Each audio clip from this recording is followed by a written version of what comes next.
Hey everyone, what's the crack? Lawrence here with another exciting Heusinkveld product. Today we're going to unbox this, put it on the rig, get my first impressions. Let's do it.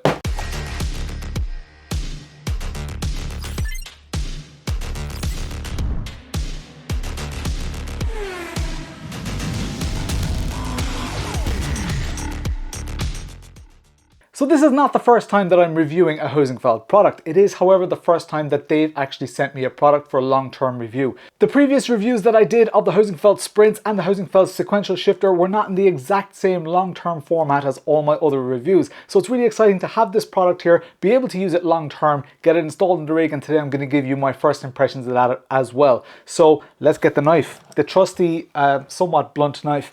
Now it's pretty cool, even when you look at the box, it says some of their suppliers, who they supply to. So there's like Williams Esports, Team Redline, Mercedes Petronas or AMG Petronas.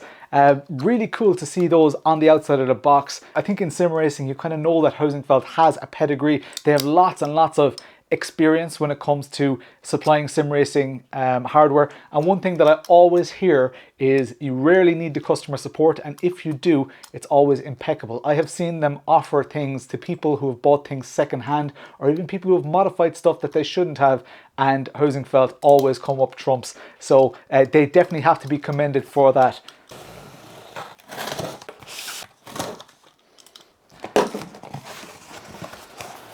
Right. Okay, so I'm not sure if everybody gets one of these, but how deadly is that? Look at that. Got a nice little hat from them. Let's have a look at the hat. Here we go. That is a really, really nice. Look at the interior stitching, everything. It has the Heusinkveld logo on it. Very, very nice. I must ask them where they got that done. Get some Potato Nation ones done. That is really cool. That's nice as a display item, or if you wear hats. That's deadly. That's beautiful. That's embroidered on the front of it as well. I don't know if everybody gets one of these when they buy one of these handbrakes, but this package was specifically sent to me. I'm not 100% sure. I will have to double check that, but that is a really nice touch. All right, let's take some of this packing foam out of it here. And this is the real brains of the operation here, the Heusinkveld Sim handbrake. Now, if you remember back with the other Heusinkveld products, I unboxed those and they had some nice little slogans on them and stuff like that. Oh yeah, here we go. When in doubt, flat out. Of course, a famous rally reference. I think it was Colin McRae. Was it Colin McRae that said that? Not 100% sure. You guys will definitely correct me in the comments. I could just go and Google it or cut this out of the video. We've got some little highlights here. Main parts made from laser cut steel, stiff lightweight construction, glass bead blasted fine structured powder, height adjustable heel plate with heel rest. That's kind of interesting. Heel plate with heel rest for a sim handbrake. Okay. Lateral adjustment of individual pedals. This is... I don't know if that's a typo. That's kind of weird. This is pedals related and this is sim handbrake. So yeah, not sure if that's just a packaging mistake. They're probably aware of it by now, but interesting to see. I would expect a bit more attention to detail when it comes to stuff like that, but it's probably just a minor oversight or a typo during printing and they didn't just want to bin everything, so they're just using it anyway. Got some Heusinkveld stickers in here. We've got the handbrake product manual. So really nicely printed. They don't send you to go and, you know, get a PDF, download a PDF somewhere. So that's cool. Now we've got the handbrake accessory box. I'm just going to put that off to the side. This layered kind of a cardboard, I guess, setup that they have is quite typical of what we had with some of the other products. And here is the handbrake. There's a serious weight to that. And it looks beautiful, doesn't it?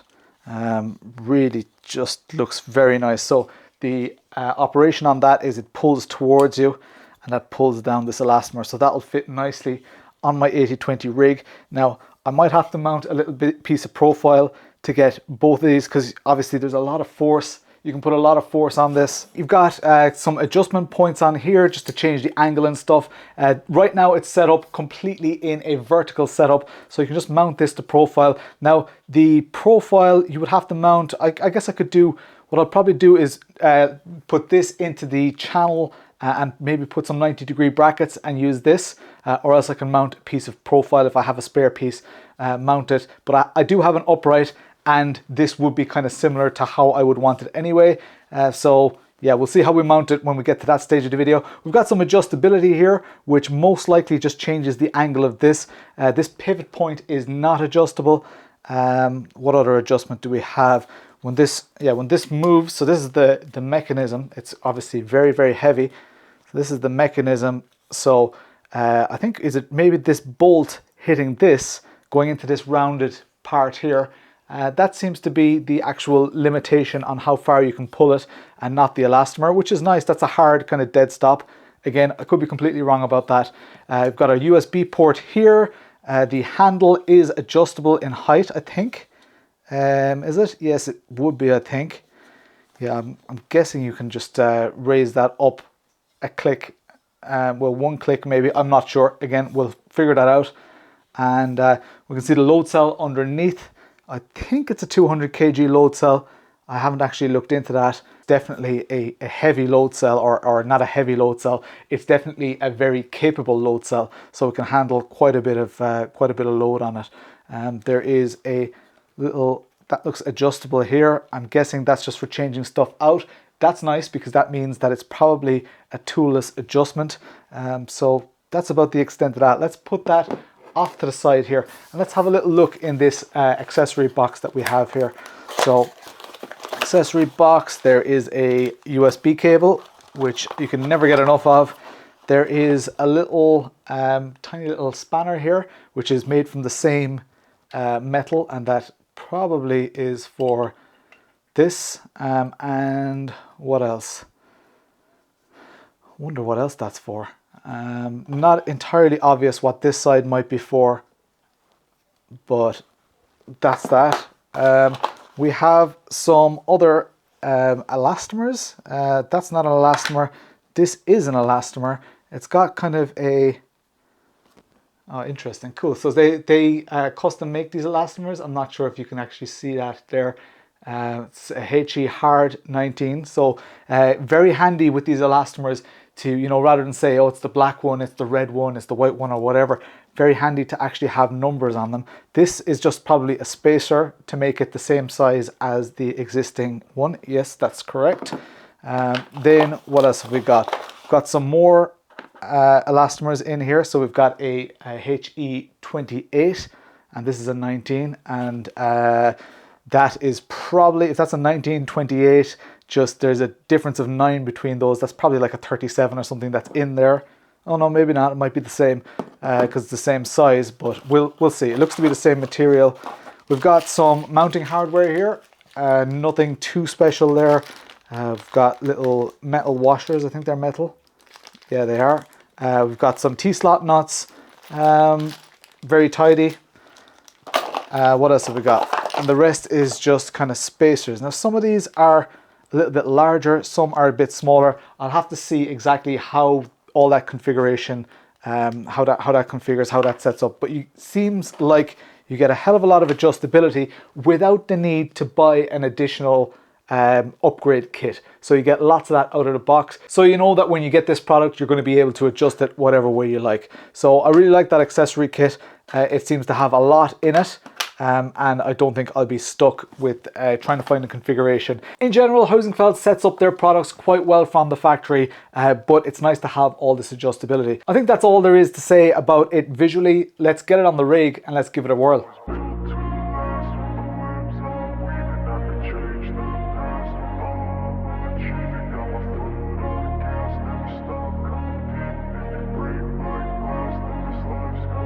I wanna be the best in the game, invest in my name, check no restraints, I'm obsessed with the pain, I ingest, I retain, assess and I change, possessed by the thought I'll be free one day from society's restraints, money, clout and fame, mud, disease, a plague, we all love to hate, have to play the game, have to make a name, all our insecurities are on display. This is war with the enemy, think that it was meant to be, living in a time where disease... So here we are in the rig. I've got the handbrake mounted up, you can see it here. This is like one of my first pulls on it now. It's fairly solid. I'd like to have the handbrake up a little bit higher. This is good enough. One of these corner brackets is actually touching my leg ever so slightly. So we'll see how it goes. It should be fine. It should definitely be usable. It's more usable in this position than it would be if it was like over here. For me anyway, nice and close to the steering wheel, it might just be a little bit close. Alright, let's go. Right, so here we are. Straight away, I just noticed there that I just banged off the handbrake. So it's too close to my hand. So I'll have to mount it slightly differently, but it should be enough for now.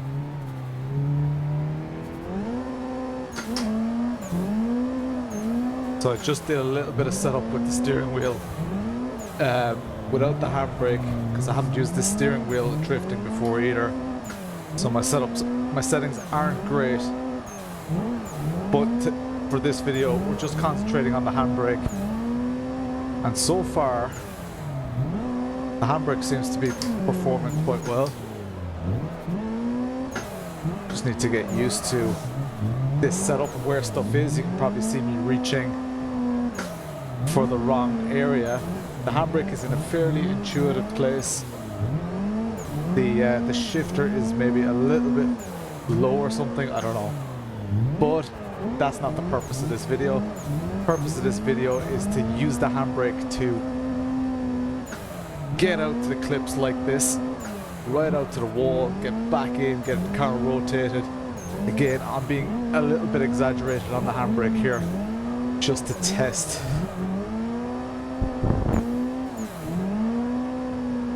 But that feels pretty good. I would say the handbrake is probably a little bit it's kind of light, which is not necessarily a bad thing. Like it can handle, like you can pull on it very hard, but to lock it is relatively light. This is its default form, as you saw. Yeah, you get a lot of elastomers with it, so it should be pretty easy to make it, you know, heavier, make it a little bit stiffer. But as far as like build quality and stuff goes, I have absolutely no qualms, no doubts about it right now. What I would say is mounting it is a little bit difficult. I know they give a little kind of a winged kind of mounting plate with it, and that's fine. That mounting plate is pretty good if you just want to mount it to your profile rig uprights. But I like to have the handbrake kind of, I guess, if you picture the profile upright on your rig, on your profile rig, halfway between that and your steering wheel, and up kind of high. Like I'd like this handbrake to be a good bit higher than it is now. This is quite a long car. I'm in a Nissan Laurel. I just need to be careful with the back of the car. Let's have a quick look at the replay, see how close to those walls we're actually getting. Oh, it's not the Laurel, it's the S13. So I'll probably have more, I can probably get closer to those walls. There we go. So using the handbrake just to get out to those walls. Yeah, I can get a lot deeper into those walls. But it's working quite well. Getting out to those wide clips. Yeah, you need the handbrake to really kind of slide out there.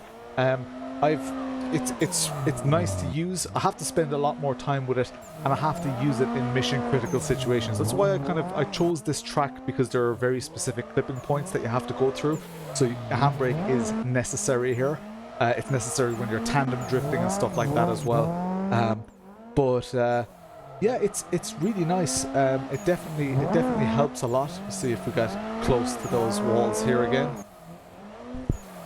Yeah, not too bad. Yeah, I thought I was driving a longer car.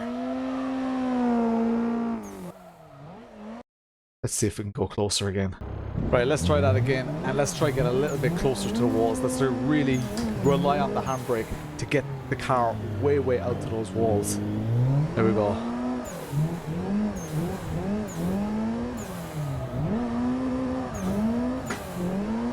That was alright. Back in for this clip.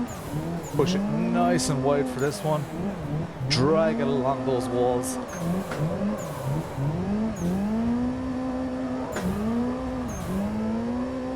That was alright. Oh, up the third, pull the handbrake instead of the shifter. It's alright, back in for this clip. On the handbrake again, in for this inner clip. Again, just exaggerate. I'm using the handbrake in an exaggerated fashion. Just because that's the thing that I'm trying to test here. Again, nice and wide out to the wall.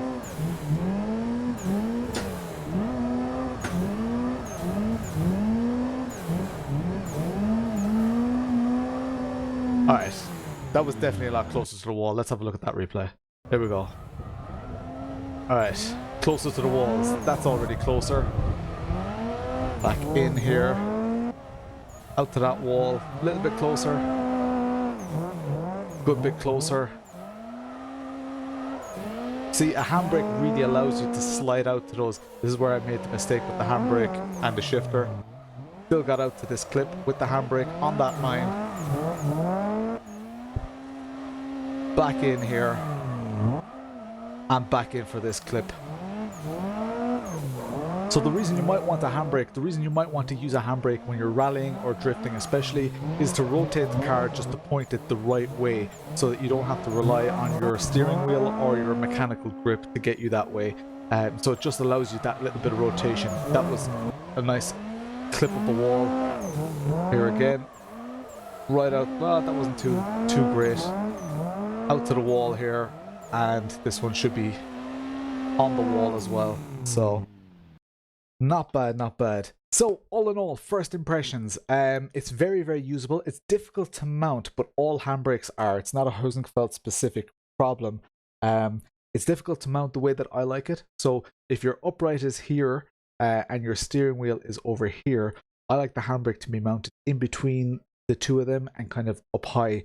So right now it's a little bit down low, but it's more than usable where it is. And even if that was the only place that I could mount it, I would be happy using that for my rally stages and all that kind of stuff, or for drifting. So that's not an issue, and that doesn't impact performance. The default elastomer is a little bit light, but it doesn't feel too dissimilar to some cars that I've drifted in real life. So already out of the box, there's a little bit of a kind of a dead zone at the start that does already register in your sim, in your application, and then at the end, that's where you get that last little bit of pull. It does simulate a real hydraulic handbrake that needs a little bit of a bleed. So it does kind of, it feels like that, and it's more than usable. So and the quality is just, I mean, you just can't doubt the quality. As I'm saying, like as I said, I'd like if there was, because profile rigs all have those uprights, I'd like if there was a nice mounting solution, or even a mounting plate for a shifter that had a handbrake mount on it as well. I think everybody would buy one because it would allow you to put the handbrake in, you know, whatever place you want really, and a shifter beside it. But anyway, that's not the point of this first impressions video. My first impressions are very, very good. Very similar to what I felt at the expo, except I'm on my own setup, so I'm able to kind of compare it to other handbrakes in my head. And right now it feels like a very premium product, and it's really nice. I can't say anything bad about it really. It's a really nice, it's a well thought out product. I like that you get the elastomers with it and stuff like that. Yeah, I'm very happy. So if you are thinking about buying one, based on what I've experienced now, can't see you going too far wrong with a Heusinkveld handbrake. I mean, they already have the reputation, right? And I used the previous versions of the handbrakes as well. I didn't review them on the rig here like this, but it's a safe bet. I am going to use this longer term, so you're going to see this on my streams and stuff as well. I do rally streams and stuff like that, so I'll be relying heavily on this. But again, it's Heusinkveld. I'm not expecting any quality issues or connectivity issues or anything like that. I didn't have to do any calibration. It was plug and play. It just works. So there are a lot of things that you can take for granted with an established brand like Heusinkveld. It takes a lot of the headache out of it. So that's something that's important to remember when you are comparing it to other handbrakes. No adapters needed, just plain USB. So that's it for me for another first impressions video and unboxing. If you like what you see, do hit that subscribe and all that kind of stuff. I stream every Tuesday and Thursday at 9 p.m. Irish time, which is the same as UK time. So that would be 10 p.m. Central European time, and kind of just after lunch if you're somewhere in the States. So yeah, for now, if you have any questions, give me a shout in the comments below. And if not, I'll chat to you later.